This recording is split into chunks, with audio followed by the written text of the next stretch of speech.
আচ্ছা, এখন আমি প্রেশার রিলিজ ভালভটা বন্ধ করলাম। বন্ধ করে হচ্ছে গিয়ে আমাদের এটা কি ছিল বলেন তো? বাল্ব ছিল।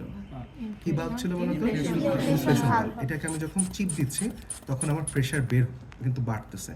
এখন প্রেশার রিলিজ করার সময় আমাদের প্রেশার রিলিজ ভালভকে যদি আমি এভাবে খুলে দেই, ঠাস করে কিন্তু সব বাতাস বের হয়ে যাবে।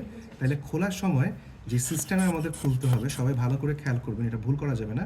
দেখেন, এটাতে একটু চাপ দিতে হবে। কি দিতে হবে বলেন তো? চাপ দিয়ে হালকা করে খুলতে হবে। তখন দেখেন আপনি কিন্তু নিয়ন্ত্রণভাবে খুলতে পারতেছেন। এটাকে আপনি যদি একটু উপরের দিকে উঠায় যান, দেখবেন যে বেশি বাতাস বের হচ্ছে, আবার নিচের দিকে একটু চাপায় ধরলে কম বাতাস বের হচ্ছে। তার মানে এটাকে কিন্তু এভাবে একটু চাপাচাপি করতে হবে। তাহলে ধরার নিয়মটা হচ্ছে, আমি আবার দেখাই দিচ্ছি।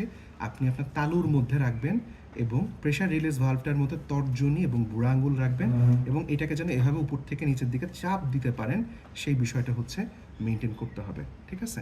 এটা কিন্তু বড় বিষয়। এই জিনিসটাই হচ্ছে গিয়ে মানুষজন বেশি ভুল করে। ওকে, সবাই তাহলে সবার জায়গা একটু